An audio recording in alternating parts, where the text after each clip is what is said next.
Hi, you guys. Just wanted to touch on a subject that is dear to my heart. Well, as you guys know, I'm a single parent, and when my ex and I decided to separate, a lot of the things that were going through my mind was not only the obvious, how am I going to support these kids? Because he was the one that was making the biggest income in our household. Um, When I left the house, when I left the apartment, we lived in a very lavish apartment. We used to pay, for Texas, it's a lot of money. Our rent was $1,700 for a two-bedroom. That's a lot of money for a two-bedroom every month. Not no bills included or anything like that. We lived in a very lavish studio apartment, and it had massages, a beautiful gym, it had a beautiful swimming pool, marble tile, marble counters, and all the great stuff that he could provide for us.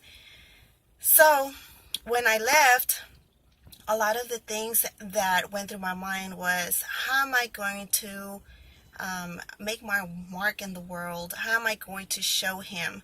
It did start off with that attitude. How am I going to show him that I can do fine without him? So when I went and started looking for a house, I started feeling great because a house is an amazing thing to own, especially since I knew he had an apartment. Me having a house was just going to be like a big boom. I don't need you. Then he went and he bought himself, he had a really nice car, but then he went and he bought himself a very expensive truck. And I was still driving around in my Charger that I was saving up money for another car to buy in cash, but I was really, I really felt like, wow, he outdid me. He's driving around. He already had a nice car, and then he went and bought himself a very expensive truck. So I'm not going to lie to you. I started feeling the pressure of, again, how am I going to outdo you? And so me having a house suddenly became not enough. And then having the car suddenly became not enough because he had a nicer place to live and he had a nicer truck. So that attitude that I had of, I'm going to show you that I can, I can do better without you, led to a lot of stress. And now that I think about it in retrospect, it was a lot of unnecessary stress. So he then decided that he was going to go buy a house, and he outdid my house. He lives in a beautiful, huge house, and it's brand new. Mine was built in the 60s. His is brand new. Both are two-story houses, but his is in a much nicer neighborhood. And there I go again, feeling like crap. Then I decided that it was time for me to buy a new truck or a new car, a new vehicle. And I'm not going to lie to you, it felt good when I bought a vehicle similar to his, because I felt like there again, boom, I can be fine without you. You have this, I can have the same things too without you.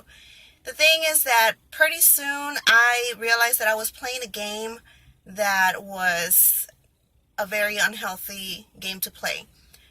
The game is, I'm going to, outdo my ex so he can see that I am doing better without you and I can handle my own stuff. If you're not careful with this, see, I did mine using cash, and then later on I decided that I was going to pray about the situation and that it was not worth my peace of mind. Now I really don't care what he has and what I have. It became tiring. It became real tiring. But if you have gone through the same feelings as I have, and you're not careful, you might end up putting stuff on credit. If he has this, then all of a sudden you want to show him that you can do better without him. Next thing you know, you're financing a BMW or something crazy like that, just so you can stroll by his house and so he can see your nice Beamer and he can see like, dang, she's doing fine without me. You're the one that's going to be stuck with that bill. So I don't know if you're sticking it to him, because at the end of the day, you're really sticking it to yourself. So that's an unhealthy thing. And we do spend a lot of money and we make a lot of unwise decisions based on emotion.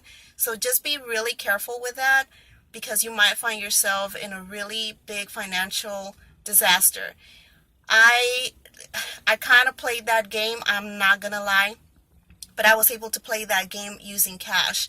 And then I left it to the Lord and I prayed about it, and I decided, you know what, I'm not going to play this game anymore. Because if I'm not careful, if I'm always trying to outdo my ex, um, I might end up in financial ruin. I might end up spending all of the money that I've saved. I might end up putting myself in debt and stuff like that. So, you guys, I know it's a very human emotion to try to outdo your ex, um, but just pray about it and leave it to the Lord. At the end of the day, you handle your business. Don't worry about his business. And especially if it means that you're going to put yourself in a financial situation just so you can basically stick it to him. Quit playing those games. It's not worth it. It wasn't worth it for me. Um, Emotionally, not worth it for me. Financially, could have ruined me if I would have played that game and continued to play it. Right now, I'm content with my house. I'm content with my truck. And at first, maybe I did have the emotions going through my heart and my head, but I have to be really careful about that, and I need to just leave it alone.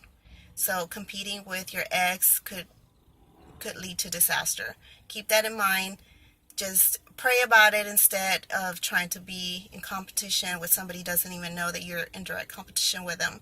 Because whether it's your ex or if it's a friend or whoever it may be, it could lead to financial disaster if you're trying to worry about what the next person has. Just leaving you with that thought. Hope you guys have a good day.